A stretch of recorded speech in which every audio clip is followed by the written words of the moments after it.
Човештвото повторно стигна до месечината со цел во иднина постојано да може да присуствува таму.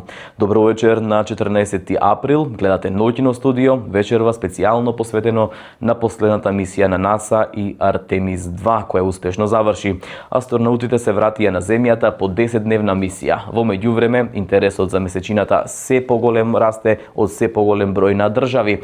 Една од важните точки за истражување сега е јужниот пол на месечината. НАСА планира идното следување на екипажот во негова близина, а се претпоставува дека токму таму можно е да има замрзната вода, која што во иднина би се користела за производство на ракетно гориво, а тоа би се овозможило мисија која што ќе ги однесе астронаутите до друга планета што привлекува особен човечки интерес, а тоа е Марс. Мисијата Артемис 2 на НАСА заврши успешно. 4 астронаути се спуштија во Тихиот океан со една капсула, какво што ја гледате во нашето студио. Тоа се случи претходната недела и беше испишана историја на новото човештво или новиот век. Вселенското летало Орион мисијата ја заврши и постави нов рекорд со што се надмина тој на Аполо 13 од 1970 година, каде што капсулата Орион сега веќе достигна оддалеченост од над 406.000 километри од Земјата, пред да направи свртување назад кон месечината. Погледнете ги моментите кои што се историски и ја одбележаа токму оваа мисија.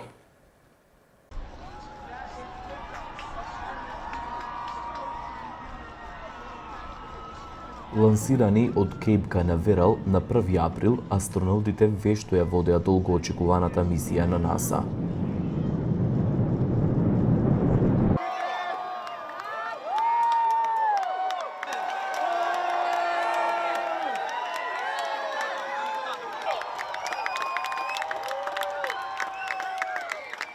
Иако Артемис 2 не слета на месечината, па дури ниту орбитираше околу неа, екипажот составен од командантот Рид Вејсман и пилотот Виктор Гловер и специјалистите Кристина Кох и Джермин Хансен го струшија далечинскиот рекорд на Аполо 13.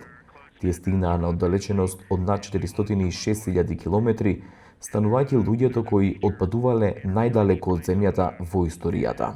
За време на историското прелетување, астронаутите документираа сцени од темната страна на месечината, кои никогаш претходно не биле видени со голо око.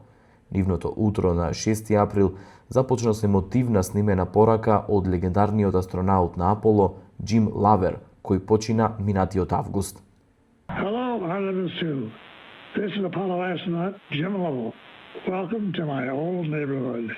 When Frank Borman and Bill Andrews and I orbited the moon on Apollo 8, we got humanity's first up-close look at the moon and got a view of the home planet that inspired and united people around the world. I'm proud to pass that torch on to you as you swing around the moon and lay the groundwork for missions to Mars for the benefit of all. It's a historic day, and I know how busy you'll be, but don't forget to enjoy the view. So, Reed, and Victor, and Christina, and Jeremy, and all the great teams supporting you, good luck and Godspeed from all of us here on the good earth. Најтрогателниот момент од мисијата се случи кога астронаутите низ солзи најавија дека именуваа кратер на месечината во чест на Кирол, покојната сопруга на командантот Рид Вајсман.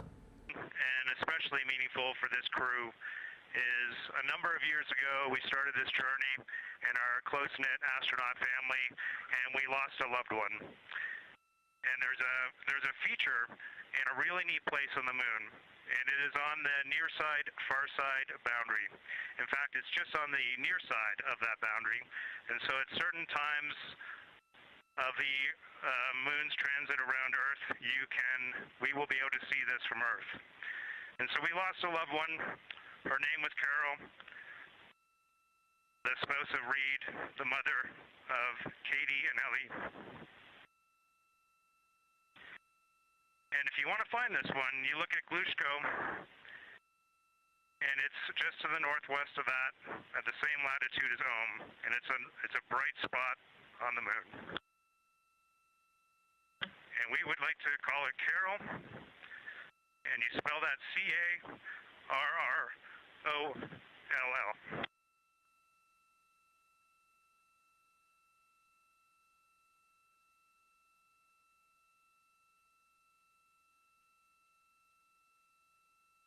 Благодарение на датумот на нивното лансирање, космосот ги почести со целосно помрачување на Сонцето. Пилотот Виктор Гловер го опиша моментот како надреален, истакнување дека сончевата корона создала блескав ореол околу месечината, додека светлината од Земјата веќе се надзирала во позадината. Екипажот го долови и спектакуларниот момент на заоѓање на нашата сина Џамлија зад сивата месечина, евоцирајќи спомени на славната фотографија од Аполо 8 од 1968 година. Патувањето триумфално заврши на 10 април. По 10-дневна вселенска одисеја, капсулата Орион безбедно слета во водите на Тихиот океан во близина на брегот на Јужна Калифорнија. Артемис 2 се врати дома, испишувајќи ново, светло поглавје во истражувањето на Вселената. Splashdown confirmed. Copy splashdown, waiting on VLDR.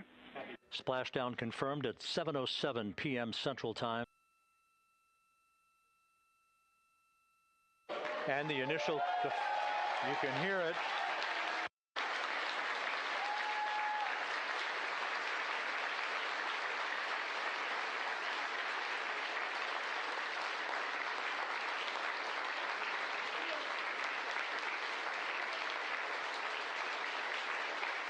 Jubilation here in the flight control room. The first crew member is out of integrity.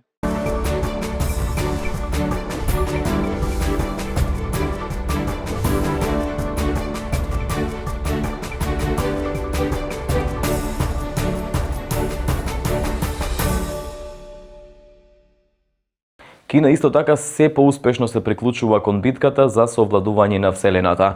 Таа веќе спроведува тестови со ракетен носач, вселенско летало и модул со кој екипажот треба да стигне до површината на Земјата. Ракетата која што ја гледате и во нашето студио, а го носи кодот Ченге 10 или долгиот марш, е тристепена за лансирање на тешко вселенско летало далеку од Вселената. Висока е 92 метри и нејзиниот диаметар е 5 метри. Може да се лансира до 70 тони во ниската земјина орбита и до 27 тони во Вселената. Но тоа не се единствените. Тиконаутите го населуваат вселенското летало Шенчу со своите димензии од 9 метри и 25 сантиметри и 2 метри и 90. Тоа е попорстрано од Орион, може да го погледнете во нашето студио, и наменето е за 3 таиконити. Мисијата за следување на месечината со екипаж е планирана за крајот на деценијата. Во битката пак за доминација во Вселената, само американските астронаути слетале на месечината и се приближиле најблиску до неа.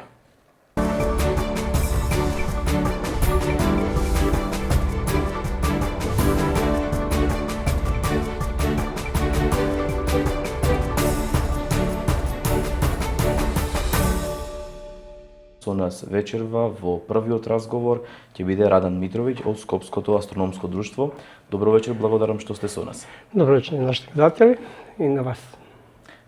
За почеток, кои се вашите први импресии? Екипажот се врати повторно на Земјата. Ваш коментар после тоа?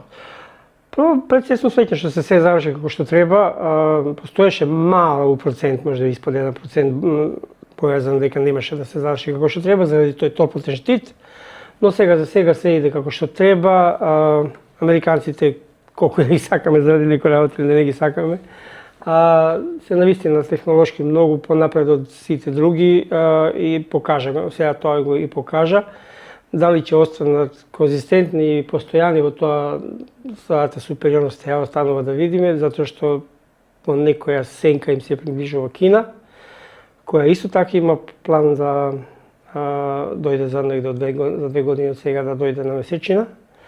Така да ќе видиме кој од нив тоа прв ќе го направи, секако тоа да го направи безбедно, значи не е само да дојдете на месечина, него да треба да останете живи, да се вратите, тоа е исто еден голем императив. Ние имавме мисија, нели, Аполо пред повеќе од половина век, но тогаш очигледно беше императив да се победи Советски сојуз, а сега тоа повеќе не е. Сега полека почнувам да верувам дека овој пат на вистина го правиме од вистински причини, затоа што мислим дека светот мора малце да се издигне технолошки, научно малце повеќе. Така да мислим дека оваа технологија што сега имаме доволна за да безбедно го спуштиме човек на месечина и да го секако вратиме назад на земја. И сега сведочиме на таа трка помеѓу Кина и Америка, кој прв ќе реализира таа мисија. Буквално сведочиме можеби на еден надпревар кој ќе се случи. Можеби другата цел пак уште поважна е да се направи продолжување од месечината кон друга планета, која што нели Марс е една од нив. Колку е тоа реално во нашиот живот да го дочекаме? Па ако ја имам 60 и плюс години, јас се надам дека ќе доживеам да видам човек на Марс, а тоа негде 10 до 15 години сега мислим дека би можело да биде реално. Не за како што сега се вика до 30 или 35-та, тоа е невозможно. Ама 40-тите веќе мислим дека би било реално да се тоа случи. Месечината да, само попатна станица, ние мораме прво да научиме тој прв корак, полесен корак, за да можеме да чекориме малце подолго.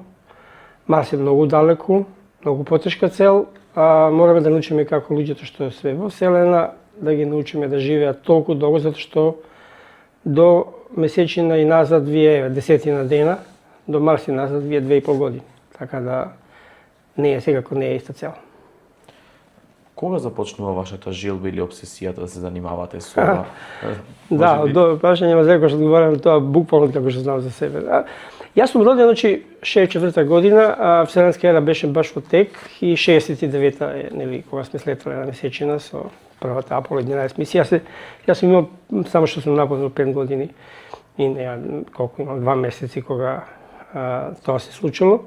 Јас се уште живо го памтам тоа и јас се сеќавам кога татко ми и мајка ми купува оние блокчиња број 2 и молеви цртав таа мисија, нели, ракети како летат и тој сеќам бев обседнат да нацртам што е можно попрецизно, оној како се вика лендер на Орел што слетал на месечина.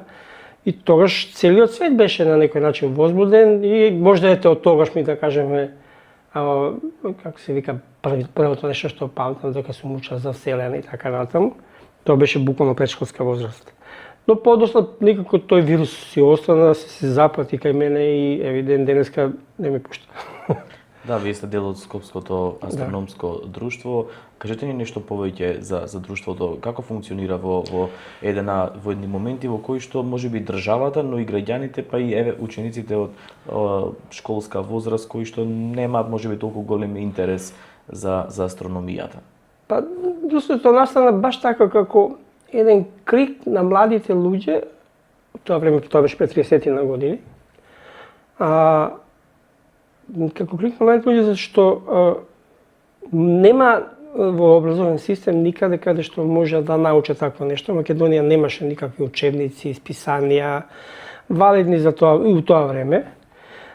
Потоа почна се појавуваат нешто така, но како баш така еден крик, дајте ако државата не ни дава, дајте ние да се собереме па некако некоја група луѓе да нешто почнеме сами да учиме за астрономија. И всушност тоа беше тој крик беше всушност производ на тој крик беше Скопско астрономско друштво, каде што луѓето што има желба да научат нешто се сретна на едно место, се создаде доволно добра критична маса со квалитетни луѓе, се собра и направивме тоа Скопско астрономско друштво кое 27-8 години постоиме, ама и пред тоа 2-3 години имавме некои неофицијални, да кажеме, работи и така. Важно целта на нашето друштво е баш тоа, да луѓето кои сакат астрономија имаат прилика да научат нешто надвор од образовен систем, што не нормално не им го дава. Самите образовен систем не го дозволува тоа. Не да го дозволува, не само не го дава. Добро, ние немаме посебна катедра која што може да се изучува. Да, од пред неколку години да. Од пред неколку години имаме и катедра на Природно-математички факултет за астрофизика. И таму сите што сакат астрономија и астрофизика може да одат и да учат. Ама тоа е тек факултетско, значи во основно и во средно немаме. Да. Колкав е интересот кај граѓаните и кај младите за астрономијата? Па, во однос на други држави е помал. Во секој случај, затоа што јас имам, како се вика, некоја соработка со, ајде да кажеме, бивши југословенски регион, каде што знам таму и повеќе, негде и на некој пример Словенија веќе има свој да кажеме, преку државни институции тие астрономските друштва дојдоа до големи средства и заедно со државните институции се издигна и денеска имат рецимо еден од подобрите телескопи во Чиле, да кажеме во Атакама, таму кај што се најдобрите светски телескопи. Хрвативе исто имат со Корадо Корлевиќ еден навистина гуру за астрономија, не знам како да го наречам, маг астрономски, кој око себе собира така млади луѓе и учи, има собствено, не баш него, не знам чие влаштиштво, баш не е ни битно, баш да он е еден од главните таму. Но битно е да имаат луѓе, значи што ми имате некако и малку држава да помогне и вие имате некој интерес, тоа може да дојде до едни навистина добри, да кажеме скалила, да кажеме кај нас. Да, има, ама мислам дека тоа може да биде многу подобро. Останува на нас да си поработиме, да ги собереме малце повише луѓе. Сега завршивме курс, имавме така 35-6 луѓе така дојдоа, беа така заинтересирани. Некои од нив останува друштво да видиме дали ќе се нафатат и колку ќе се нафатат да работат. На која возраст се лицата? Па, на курсот дојдоа од, мислим дека беа најмал возраст што беше, тоа е некаде средна школа, од нова мислим да беа, или основна, не знам, доста основни школи, тука негде беа дециња, 5-16 години, а имаше и повозрастни, имаше двајца, па нешто помали од мене, да кажеме, 50 некои години. Тие кои што ги спомнува како предшколска возраст, што ги интересира најповеќе кога прв пат ќе се соочат со астрономија? Предшколска? Школска возраст. Ние имаме курс за деца кој треба да ни почне сега, на 27 март, ако се биде окей. Тоа е нешто посебно. Тоа за деца имат, секој дете, ја мислам дека не постои дете кој нема обсесија астрономија и диносаури. Значи, или сака да биде космонаут, или сака да со диносаури да се игра. Ние тој дел со астрономија можеме многу фино да го и веќе неколку години навистина мислим дека добро го работиме. Така да ќе видиме таму крајот на овој месец како ќе биде, но и децава се навистина така заинтересирани, сакаат како се вика да учат астрономија, а останува на нив и на нивните родители да тоа да видиме колку ќе остане во понатамошен тек на нивното живење, да си го остварат, нели? Да, препознатливи сте по телескопот на плоштад и често можеби сте препознатлив по тоа. Тие најмалите, да ги наречеме, се можеби најзаинтересирани. Да. Дури и со неверување гледаат дека дали е тоа реално што го гледаат, можеби. Кои се вашите возрастни се по-скептични. Деца како деца лесно веруваат нели во се, па и како деца се не. Сладки се. Ке деца ми е најсимпатично кои ќе видат месечина, јас стално имам тој израз moon face, значи буквално кои ќе видат месечина, то лицево се одеднаш добива едно посебно ново значење, некако се расшири од насмевката. Буквално мислим дека тие пар неколку секунди што го гледа, му се инсталира некој нов софтвер кај него, го заинтересираноста, така да има навистина, има тој и кај возрастните, но кај возрастните ми е многу интересна таа скептичност кај нив, кои ќе видат Сатурн, 50% од луѓе не веруваат дека гледаат вистински Сатурн. Мислам дека сум ставен некоја слекичка таму. Буквално половина, па мафтат со раце пред телескоп, мислејќи да откријат дека ги лажам и така натаму. Но не, ако сакате да видите да лажам, ако ќе ме видите на плоштад со облачен надвор, тогаш значи дека лажам.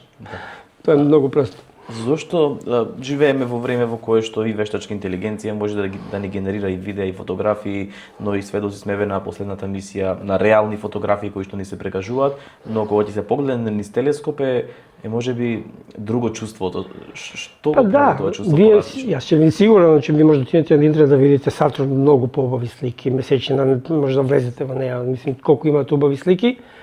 Но сепак да видите нешто во живо, нешто што буквално имате некој интимен простор, вие и телескоп создавате некој интимен простор.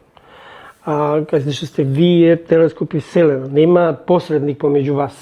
Нема слика, јас можам сега да излезам на телефон, компјутер, што и да е, лаптоп и да ви покажам слики фантастични од Сатурн, од Јупитер, детали што можете да. Но тоа не е тоа, ви имате посредник, тоа е исто така како да ви сега не ви кажам пример било кој имате глумец или пејач, да го видите што го сакате, да кажеме, да го видите на екран или да си поздравите со него во живо. Мислам, тоа е огромна разлика. Така да јас стално споредувам, така сигурно би сакал да го видам Бред Пит во живо или не знам како се вика Скарлет Јохансон, односно да ги видим не знам какви убави слики со какви убави фустани или не знам облека. Повише би сакал да видам Бред Пит од джемпер или Скарлет Јохансон некој спросечен фустан или тренерка дури, него да видам сигурно не знам колку убав фустан да биде на црвен тепих. Уживо е живо. Вие имате, значи вие месечина или Сатурн имате ваш интимен простор, тие неколку секунди и тоа е тоа. Еден од проблемите со кои што вас ви е голем проблем е тоа светлинско загадување кое што го имаме. Колку е пречка во денешно? Многу голема пречка. Ви кажав, јас 30 години активно занимавам со наблюдувачка астрономија, каде што темно небо е исклучително важно. Пардон. И откако ни навлегува овие LED светла, кои прво поевтинија со цена, ама и тоа што цена не е битна, колку што тие што ги нарекуваме белини или оние LED, тие што се ослободуваат од така речен плав спектар, ослободуваат светлина, плава светлина се многу расипа, затоа имаме плаво небо. Една од последиците на тоа што имаме плаво небо е тоа што таа плава светлина се расипува по небото и затоа имаме тоа небо плаво.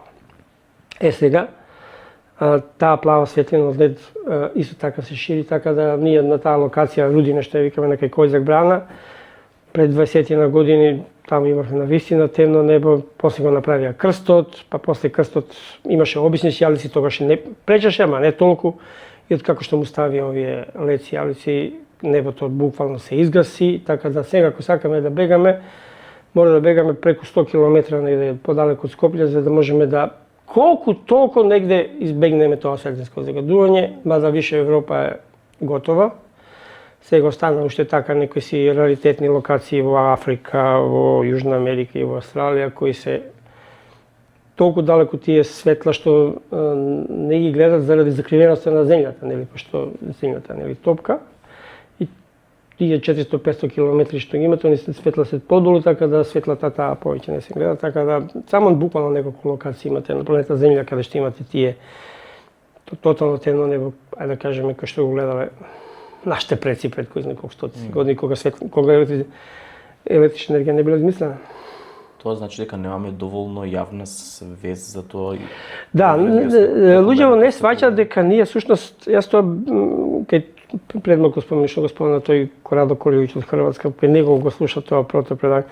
Замислите сега да возите кола и да фрлате пари, онака земете на кеса и вака додека возите да фрлате пари, е така нешто отприлика ние го правиме додека светиме ноќе. Зашто? Затоа што без потреба осветлуваме дел од небо кој нема потреба светлина. Значи ние не живееме горе на небо, него живееме на земја. И градот нема потреба да ни осветлува горе. А тоа го правиме. Ние всушност тоа го правиме. Значи ние треба да направиме сите светла што имаме да ни светат во нашиот простор во кој го живееме. Јас не се заложам за тоа да ние се вратиме во среден век и да живееме во темнина и да идеме по темнина со свети по улица. Далеко од тоа, но нема потреба да светлиме птициве горе. Ни птициве не се каде светиме горе. Значи ние имаме тој ајде да кажеме некои си ги уништуваме птиците со тоа затоа што има кој знае колку инсекти се уништени баш заради тие нашите светла, неколку врсти се ги снемано како директна последица на светлинско загадување. А да не збориме за тоа што и нас луѓето ни пречи светлинско загадување. Особено на женскиот пол. Истражувања кажуваат дека сме ние направени наш биловски часовник е направен да ние кои ќе легнеме треба да легнеме во сосема голема темнина, овие мобилни телефони да ги заборавиме барем половина сат пред него што ќе заспиеме. Откако што ќе заспиеме треба да бидеме во сосема голема темница, меѓутоа денеска нашите билборди и овие ајде да ги речеме крстови, не знам што какви светла фирми што се светлуваат со оние светлешки рефлектори, не знаеш пошто се надпреваруваат во тоа кој ќе повише да го осветли небото. Имам слушнато податок за Загреб, тоа беше, ама сум сигурен дека Скопје многу повеќе тоа го прави. Дека негде во милионски износ во евра фрламе осветлувајќи го небото беспотребно. Значи, само за Скопје зборам, ајде да кажем за цела Македонија. Затоа што едноставно секој градоначелник ќе дојде на избори, сега ќе го гледат, ми осветлена улица, ефтино LED светло, ама тоа светло е многу штетно и за животни, но и за нас самите. Ако имате бандера ако ви куќа 20-30 метра подалеку, ако ви свети цела ноќ без потреба и свети и оној дел кој што е горе. Не знам дали смееме да поменеме тука еден трговски центар во како се вика, во центар кој нивниот билборди овие згради од Каршија, не знам дали имат мирен сон да светат, тоа е буквално и полноќ да поминете таму е толку светло што буквално немате проблем да читате, да правите било кој дневни активност, може да ги работите таму.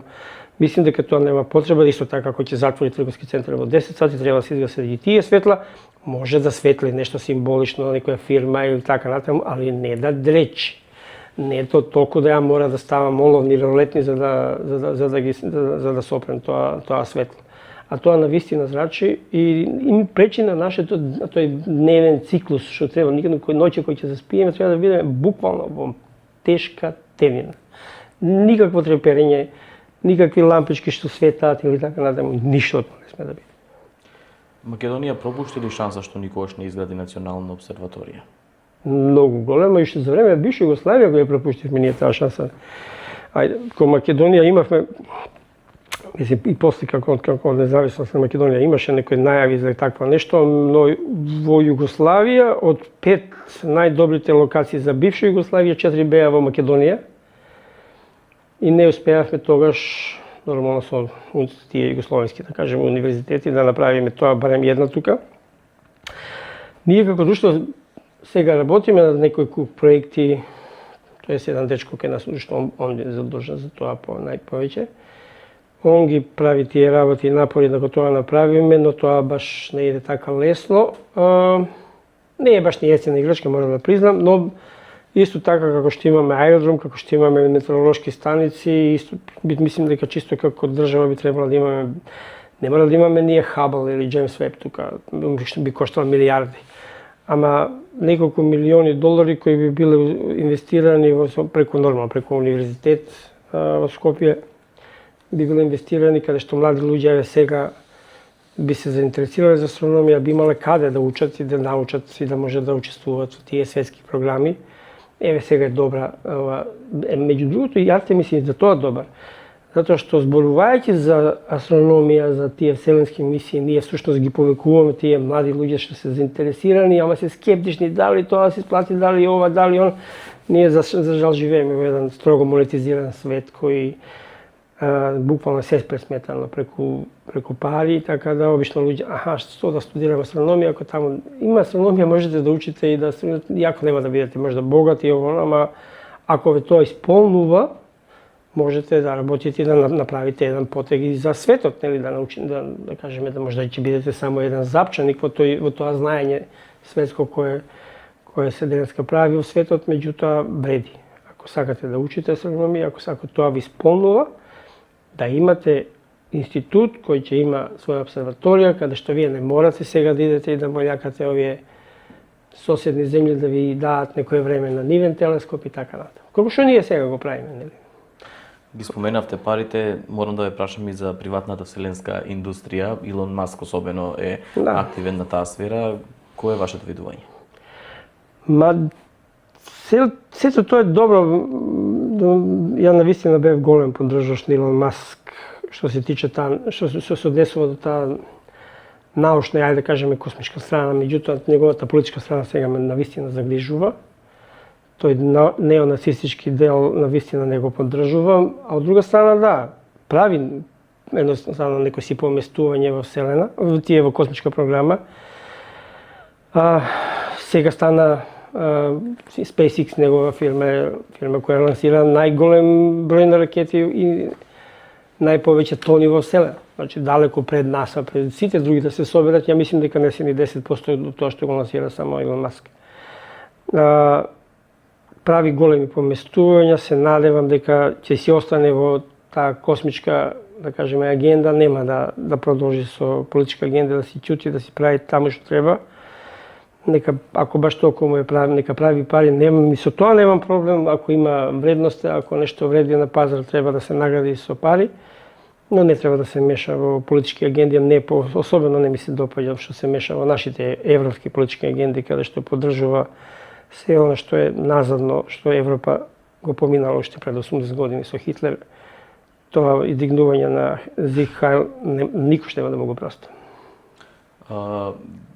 Често граѓаните ви испраќаат одредени снимки за консултација што е ова што гледаме, не знам, или Млечен пат кој што често може да го забележиме, или ете од тука прашањето се наметнува и може ли за 10-20 години веќе да не можеме да го видиме тој Млечен пат поради тоа загадување кое што го имаме?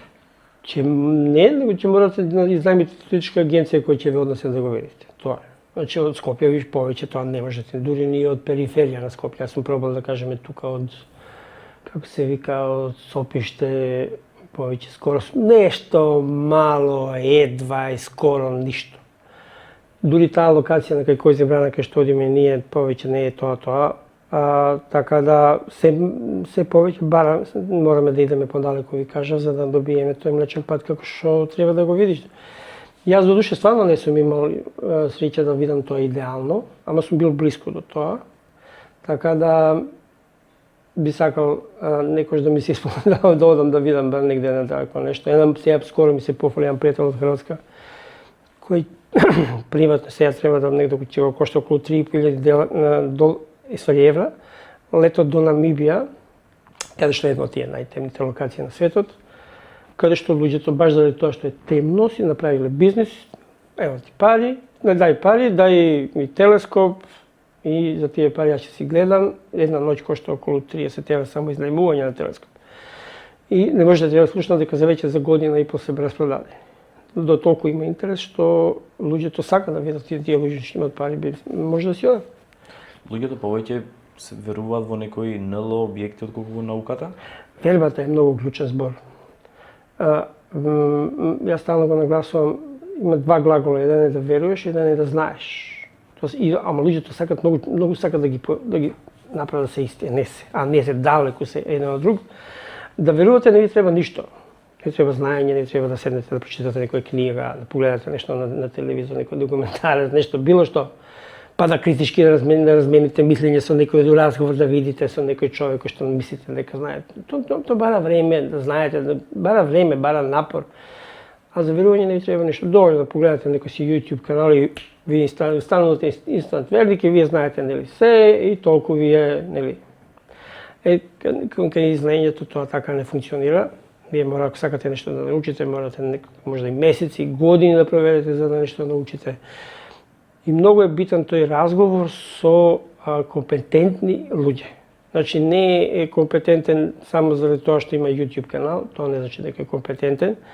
Туку треба да видите кој му доаѓа на гости, со кој разговара, ако збори со или дојле кој никој ништо не ги видел, никој ништо не ги знае, очигледно не е компетентен, ако му доаѓаат професори, луѓето или инженери што се во областа, тогаш мислим дека треба тие луѓе малце повише да се слушат од некој си што ете така. Има интересно лице, многу фино збори и доволно е да ги измами луѓето. И тоа луѓето, мислим дека понекош и знам и за неколку луѓе сум сигурен, дури и во Македонија сум сигурен дека тоа го прават само заради тоа што знаат дека тоа финансиски исплатливо. И едноставно зашто би ми пречело јас вас да ве лажам, ако вие од вас ќе ви добијам некои средства. И јас после си одам дома со пари, ама знам, не ми пречи, значи јас сум длабоко неморална особа. И си тие луѓе се продават како морални особи во смисла на вера обично. Тоа уште повеќе ме навира што се продават како морални особи, а тоа што го прават е длабоко неморално. Така да тоа ми пречи, да. Не ми пречи да што заработуваат, тоа него тоа продавање дека се морални особи, тоа многу повеќе ми пречи. На крај можете да заработувате ако не е експлицитно наведено дека не е законски, дека држава не за тоа не бе голи, а мислим дека никој пошто треба да почнеме и тоа да го правиме. Но ајде сега полни се затвори вака со други луѓе сега што јапсиме јутјубери, мислим дека би било малку too much. Колку сме далеку од испраќање на наш сателит во вселената? Па едно $100-200 далеко.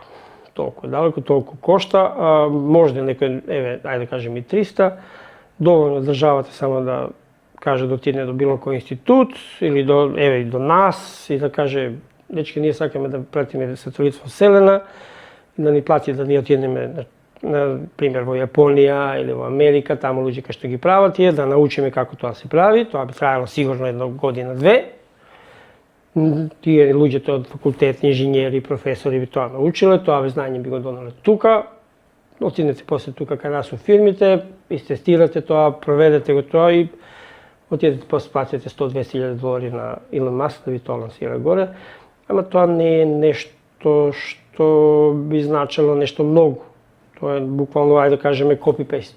Ви кажа тоа повеќе работата на пари и малку време, ама мислам дека посериозно би било да ние учествуваме во некоја програма и да бидеме само дел од нешто, ама да позади тој проект стои една цела екипа на луѓе кои нешто ќе научи. Од иста причина мислам дека би требало и Македонија се малку повеќе занимава и со образување на нуклеарни инженери, затоа што јас сум не мора тие што ќе ги обучуваме тука да работат во Македонија, мислам на крај било би многу фино да ние направиме некоја нуклеарка во иднина. Меѓутоа еве нека работи и во Србија, тоест или во Унгарија или во како се вика Бугарија, сите земји што имате неутрални, ама вие кои ќе добиете знаење во државата е нешто многу важно. Наставно луѓето кога нешто ќе научи повеќе не сме исти од порано кога нешто не сме научили. Вие ако имате, замислите да имате рецимо 1000 нуклеарни инженери тука, кои едноставно би можеле да придонесат со своето знаење да се изгради оваа држава, да почнеме да работи. Или да имаме инженери, рецимо, како се вика, да прават авиони одека. Придонесува тој ноу-хау што го викаме, придонесува на бруто знаење на една држава. Ние се како нација издигнуваме, не се издигнуваме така што ќе направиме 10 крста или 15 џами или 100 цркви. Тоа не се издигнуваме, дефинитивно не се издигнуваме. Затоа што веќе имаме, ја просто не гледам, нема месец да помине за неслушна вест дека некоја црква е оплячкана, затоа што нема кој да ја пази, а градиме цркви. Не знам, стварно не го разбирам. И то се прават, се плячка, рецимо, за мене може една од најсимпатичниот цркви, може единствена црква што колку толку симпатизирам е Кане, ова Свети Јован, мислам дека е во Охрид. Таа црква која е на Ачик, како може да си наша православна црква, да немаш 24/7 обезбедување, да ти доаѓа таму, може да наркомани и пијаници да пијат таму и да ти ја оплячкат црквата. Мислим, за мене тоа, а сакаме да направиме уште 20 или 100 цркви. Обезбеди ги, научи се да барем ова што го имаш, да не го користиш, па ако се создаде потреба, јас не викам и 500 цркви да направиме, ама ако се создаде потреба. И ама од друга страна тоа и не сум за да, ние сме, колку што се сеќам, ние сме секуларна држава, сме одвоени од верата, мислим дека државата не би требало да учествува во тоа, верниците мислим дека би требало да си го поднесе тој терет. Кој сака да прави црква, нека си отиде да си донира од црква и тоа е тоа. Или па држава да направи, еве да речеме, вие сте верник и јас се пријавам од таа и таа вера и јас од плата ми се одбива толку проценти за тие верски активности и држава од тие верски активности да прави. Јас не сум верник и мене држава, пример, да не ми зема за тоа, ама пример државата да ми зема пари за никој за обсерваторија, нека ми земе пари. Така да, мислим дека е тоа многу по-фер отколку сега. Јас плаќам данок, вие плаќате данок, а ние едни и други сега правиме некоја си X црква, били или џами, или еве буддистички храм ќе седиме да правиме тука. А ние никој не сме заинтересирани, не сме заинтересирани тоа, а сите го плаќаме тоа од буџет. По мене би било многу пофер, лепо да си се на попис изјасниш, јас сум за тоа, јас сум за таа вера и за тоа сум спремен пример 1% од плата да ми се одбива и тоа од 1% држава после нека си распоределува. Министерство за вера, нека си тоа распределува како што треба. Само да не ги украде тие 1% до тогаш. Тоа што крадење пари од министерството, тоа мислим дека има си донација вина до граѓаните, затоа што пазите, ако никој не ве контролира, многу лесно ќе забегате. Многу лесно, мислим дека никој од нас не е светец. И ако јас немам систем кој ме контролира, а имам прилив на средства, автоматски доаѓа до таа преневера. Доколку ние граѓаните изградиме институција, кај што јас можам да влезам у министерство тоа и тоа и да кажам, ти особа XY, зашто си потрошил пари на ова или она, или зашто си купил ова за 5 динара, си можел за 3, тогаш ќе се вака Не е проблем и 5 и 15 ќе потрошиме ако никој не ме контролира. Така тоа е тоа. За крај, која би била вашата порака до гледачите вечерва?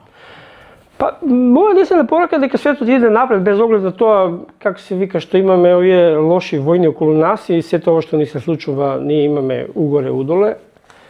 Тоа скалило ни оди низ историја и дека јас сум сигурен дека ќе живееме уште подобро од она што живееме денеска. За 5 или 10 години, ако се видиме, јас сум сигурен дека и вашите камери, и вашите расвета тука ќе биде многу подобра и можеби да се снимаме и преку некој дрон, некоја си летачка ситуација, да се шегувам нормално. Ама јас само стално за себе кажувам дека јас живеам многу подобро од она што сум сонувал како дете дека можам да живеам. Така да на некој начин си го живеам сонот на мојот живот и навистина само да имате, мислим, едно прво и основно да сите гледачи да имат здравје. Тоа е најбитно. Да се живи здрави, се друго ќе се ако се поработат на тоа што сакат, мора малку да се не можете само да седите и да седите и да плюкате по туѓа работа, морате да седнете, да работите она што сакате, што ве исполнува, морате да најдете нешто што ве исполнува. Нека тоа биде спорт, нека биде разонода, плетење, сликање, пењање, пентрање по планини, згради, што и да е. Важно е да не пречите на други и да уживате во тоа што го правите. Тоа е многу, многу важно за вас како личност, тоа е како пред се, и кога би и да бидеме општествено одговорни. Значи не смееме да си дозволиме да не политичари убедат дека само еднаш у 4 години сме важни. Не, ние сме важни секој ден. И ако приметиме дека нешто ни пречи, мораме да излеземе, јасно да го кажеме тоа, ова ни пречи. Се додека не научиме тоа, до тогаш ќе имаме тоа што вие кажате. Министерствата ќе не крадат, не само министерствата, било кој у фирмата, не знам каде што, ќе веќе научи ќе не крадат. Тоа е многу битно да се научиме да бидеме општествено одговорни граѓани. Ви благодарам многу за овој разговор. Фала ви вас.